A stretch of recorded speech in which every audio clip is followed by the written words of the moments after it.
સદગુરુ મહારાજની જય.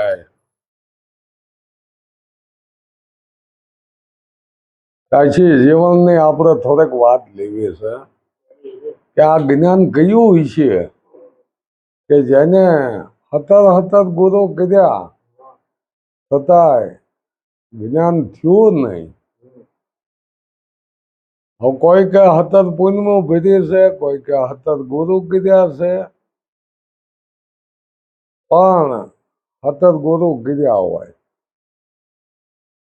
કેમ કર્યા હોય એ થોડો જે કઈ ગુણ હોય એ લીધો હોય. આપણે દત્તાત્રેય ભગવાનની વાત આવે કે 24 ગુરુ કર્યા એમ કાંઈ થોડું સમજાણું હોય પણ પૂરણ જ્ઞાન ન થયું હોય એવું કદાચ બન્યું હોય અને કાયમ એને એ વલોપાટ રહેતો કે મારે જેમ છે એમ સમજાણું નથી મને, અને ઉદાસમાં કાયમ એમના જિંદગી વિતાવતા કઈક હાતમનો તહેવાર આવે છે અને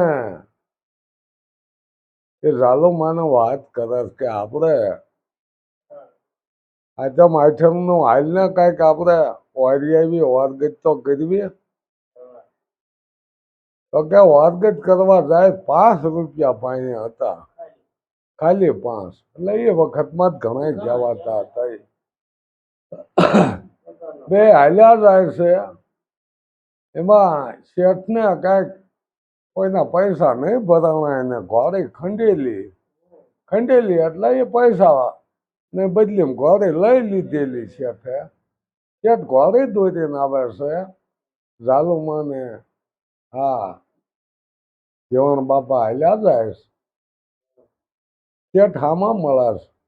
અરે ભગત, તમારે હાલીને આવવું ને જાવું, કાયમ ભજન ભક્તિમાં રહેવું, તો આ ઘોડી લઈ લ્યો ને કે પૈસા નથી અમારી પાસે એવા કે અહીંયા કે પૈસા નથી. તો હું ખમી જઈશ. કેટલા છે કે 5 રૂપિયા છે. કે લ્યો આ 5 રૂપિયા બાકી હું રાખું, 10 ની ઘોડી લ્યો. હવે એ શેઠ ને કઈ ઘોડીની જરૂર નથી, એને તો પૈસા પતાવવાના હોય એ 5 રૂપિયાની ઘોડી લે છે, હટાણું કરવા જાય છે, પણ હટાણામાં પૈસા વિના શું દે, શું લે. બે પાછા આવે છે તો એ વિચાર કરે છે મતલબ આ ઘોડી તો આપણે લેવાય જાય અને હજી એના 5 રૂપિયા તો બાકી રહી ગયા. પછી કહેવાય છે કે રાજમાં એમને વાણિયો શું એનો ટાઈમ થાય શેઠને એટલે પૈસા તો માગે, પણ એ સંતો ભક્તો ભાઈ 5 રૂપિયા નથી થતા હો. આવી પરિસ્થિતિ શું કે એ પોતાનું મહેનતનું ખાતા, કોઈ હરામનું કાંઈ લેવું નહીં. એટલે થોડુંક રાજમાં લેણું થઈ જાય છે. વાંડલમાં લેણું પીધું અને એ લેણું ભરાતું નથી. ટાઈમ આવી ગયો એનો, અને શેઠ પાસે છૂટ્યા હતા રાજમાં હલવાણા. શું કરે સંતો ભક્તો, કે પૈસો તો એ વખતે થતો નહીં. એટલે કોઈએ એવી વાત કીધી, કોઈએ એવી કે ભાઈ હા જે દાયછી જીવન રે, આ દાયછી જીવનને ખુદ ભગવાન મળે છે. આ રાધાનો અવતાર છે દાયછી જીવન રૂપાવા એટલા, અને રાધાનો અવતાર એટલે કે આ રાસલીલા લેવા આવે તો કે બોલાવવાની અમને. પણ કે આ લેણું બાકી એનું હું કરશું, એ તો થાય છે. રાધાજીની વાત કરી કે રાધાજીનો અવતાર હોય કૃષ્ણ આવે રાસલીલા લેવા. એટલે એ ગોંડલની કચેરી કે બાપા એવું કઈ છે નહીં. એટલે કે પૂરી દો આની જેલમાં કે આ ખોટું કેમ ક્યાં અને એ જેલમાં પુરાણા અને એ કહે છે 100 કોઈનું લેણું કોઈ 7 કોઈનું લેણું કહે છે. 7 કોઈ તો હવે ગમે એને કહેવાતી હોય પણ 7 કોઈના લેણામાં જેલમાં પુરાણા છે. અને એ ભજન બોલે છે કે હે પ્રભુ તારા ખજાને હું ખોટ બેસી જાય કે આ પૈસા હાટું મને જેલમાં પૂર્યો છે અને મારે ભામ ઉઘરાવવાની વાર છે. અત્યારે તો આ માણસને આપણે આ નાના હાથને ભામ શું કહેવાય એ ખબર ન હોય. પણ જ્યારે એ વખતે એ આ કામ કરતા જે કોઈ જોડાય જીવવા ને ઝીણું મોટું કાર્ય કરતા એ 12 મહિને એને ભામ ઉઘરાવવાનું આવે. આવત રાખ્યું હોય પાછું ઉધડું 12 મહિને તને આટલા દઈશું. એટલે હજી મારે ભામ આવી નથી, મને જેલમાં પૂર્યો છે તો ક્યાં સુધી હું બંધનમાં રહીશ. કઈ કે છે ભગવાને અરજ સાંભળી અને એ ક્યાં કચેરીમાં આવ્યા કે મારે જીવન ભગતને મળવો કે ભાઈ કામ શું તમારે જીવન ભગતનું એ કહો ને કે મારે માનતા છે અહીંયા મૂકવાની. હાથોને હાથ કોઈ મૂકવાની મારે માનતા છે. તેથી કહે છે કે એ પૈસાની થેલી આપી અને ગણ્યા કે હાથોને હાથ કોઈ આ થઈ રહ્યા તમારે હાલો એમ જીવન ભગતને પુગાડી દઈશું. હવે એ રાજાને ગોંડલના રાજાને ત્યાં નક્કી થઈ ગયો કે આ ભગવાન તો આવે જ છે એ તો નક્કી. એટલે કહેવાય છે કે તેથી એ તાળા ખુલી ગયા હતા ને જીવન ભગત જયારે બહાર નીકળ્યા અને બધાએ જોયું કે આ કોઈને અમને છૂટા કર્યા. ત્યાં એ પ્યાદાગીરીએ કીધું કે ભાઈ એ તો તાળા ખુલી ગયા અને જીવન બાપા નીકળ્યા બારા. તો ભગવાન આવતા એનું પરમાણ તો આજ ભગત તમે અહીંયા એ ભગવાનને બોલાવવા કચેરીના દર્શન આપો તો એમે કેવી ખાસા ભગત. અને તેથી કાશી એક તારો હાથમાં એક તારો જોવાય એનું નામ એક તારો આપ્યું. એક તારો એટલે એક તાર થઈ જાય, અહીંયા બીજો ન રહે. તાર તો એમાં 2 હોય ને 3 હોય પણ એક તારો ક્યારે કીધો કે જયારે ભગવાનના ને એની સુતા એક થઈ જાય એની સુતા એ ભગવાન સામું અંધાઈ જાય એટલે એક તારો એટલે એક સામું તાર એને વહેતો કરી દીધો. અત્યારે આપણે એને ભગવાનનું ઘડીક આને માનવી ઘડીક આને માનવી એટલે કોઈ દી તાર બંધાતો નથી.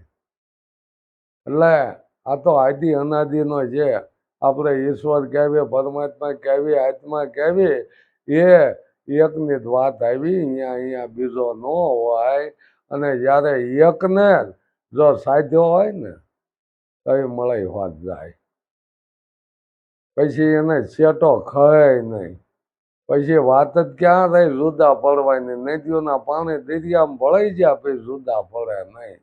એમ પછી જુદું થવાય ને વાત જ ક્યાં રહી. મારો વાલો નથી જરા વેગળો ખોળે જુઓ તો ખબર થાય. આ તો ખોળવું નથી અને મોટે મોટી વાતો કરવી છે.